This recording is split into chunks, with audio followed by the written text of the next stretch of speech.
Hi, this is Sive Morten with the daily update on EuroFX. I post my exclusive market overviews with the key political and economical events, charts and important levels on the ForexPeaceArmy.com forums weekly.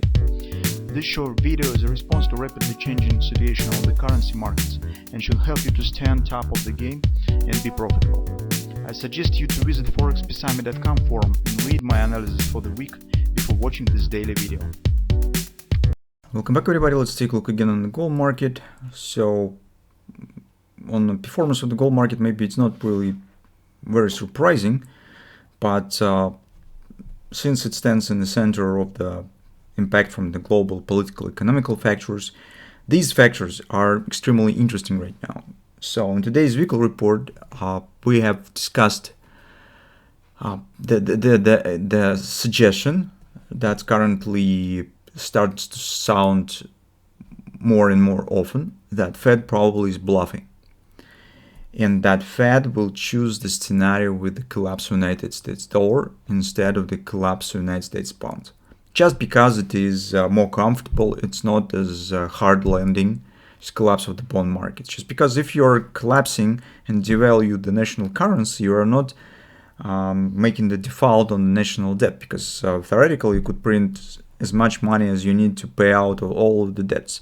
It's another question what the value of the dollar will be if Fed will, or better to say United States Treasury will print $80 trillion to cover this national debt. But this is another story. In a scenario of accepting of the national bond market collapsed, this is hard landing.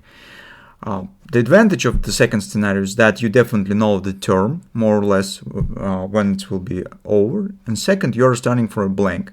So once you have destroyed everything, you just could start building the new house. With the first scenario, you do not have the terms, because you do not know where this pyramid will collapse. It could last for decades. Just take a look at the Turkey economy that exists with the inflation around 80%. I'm not even speaking about some African countries. So, and we discussed this particular scenario. So more and more people suggest that the Fed will go with the scenario of collapse of the dollar instead of collapse of the bond market. Particularly speaking, Peter Schiff thinks so, and Mr. Rubini. They have confirmed it by the scenarios that we already had in the history, when the same story has happened. We just need to wait when the markets will reach some vital points, after which the collapse will turn to the uncontrolled, and at this point Fed should change the policy. Currently we're coming to this point with the acceleration of the crisis process. You can see the entropy on the markets increasing, but we're not there yet, so probably need to wait a bit more.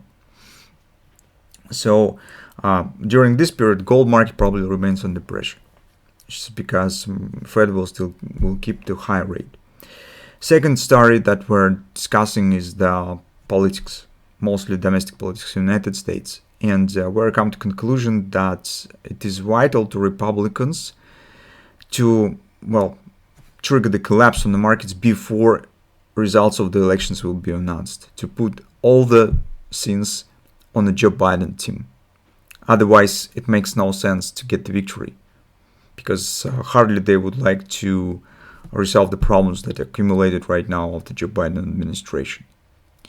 They would like to start the reforms. They would like to start from the blank, but not improve what has been destroyed.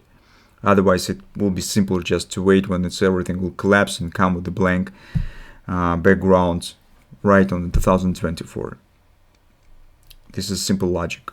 This is just the suggestion. So you could read, you could agree or disagree, but it's lots of political processes that stands right now behind this, and I would say that probability of this event is not zero, so it really could happen. Now, speaking on the technical picture, we see the big rebound of the gold on Friday. All media tells that this has happened by the Bank of Japan intervention, and we'll return to the subject a bit later. Although it looks really nice on the daily chart and lower time frames, it is not significant, not enough to change this context on the higher time frames. And currently on the weekly chart, we still need to wait.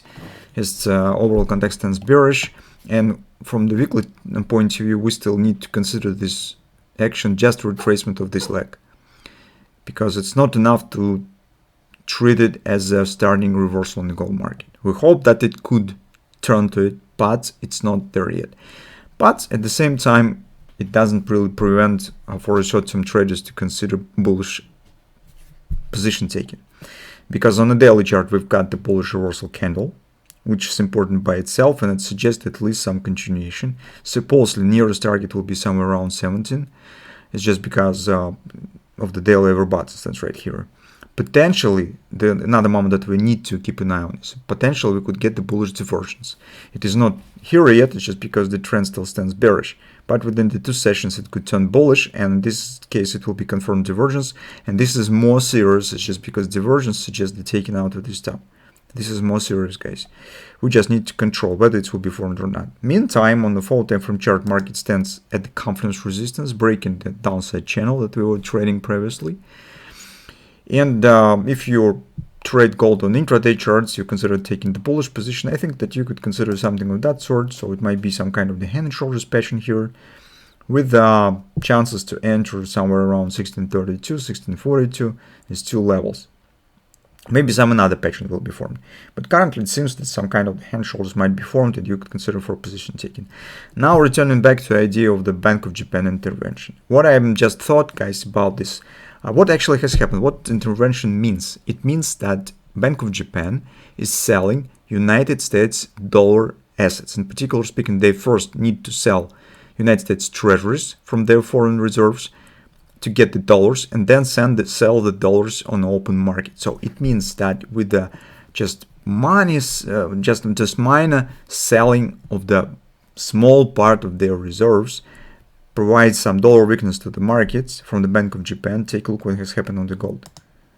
It has rallied rather significantly, and we should understand that not only Japanese yen becomes weaker, so all other currencies become weaker, and if soon all central banks starts to sell dollar to support their own currencies, that could make the direct impact on the gold market. So this is, now we understand that this is the game that both sides could play with it. Not just the Fed and United States treasuries could increase rates and put the dollar to the moon, but also other banks, central banks, could start selling the dollar, supporting their own currencies and making impact on other markets.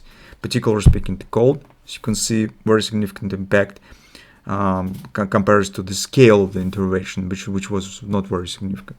And you could see the same impact on the stock market as well. So this is really interesting, and this is makes the position of the gold more attractive currently. So that's just what I would like to share with you on the gold market right now.